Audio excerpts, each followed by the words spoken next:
To be awesome after cancer means being free of the fear and the lack that has held you back for so long and allows you to be the best you that you can be.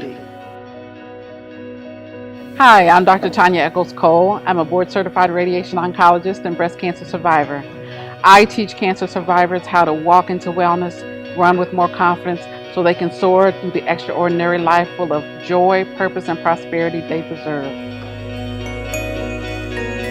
I let survivors know that being awesome after cancer is much more than just treating the disease.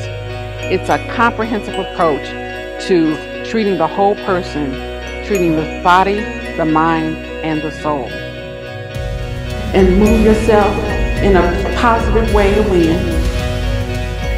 I wrote my new book, Awesome After Cancer, because cancer exposed a period of my life when I was in breakdown.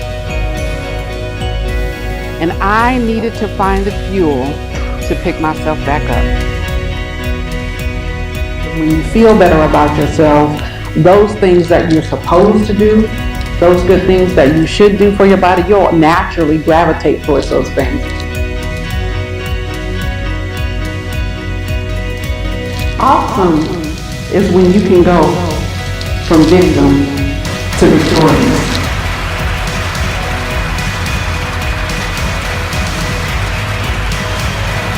Go out and live. And live it awesome.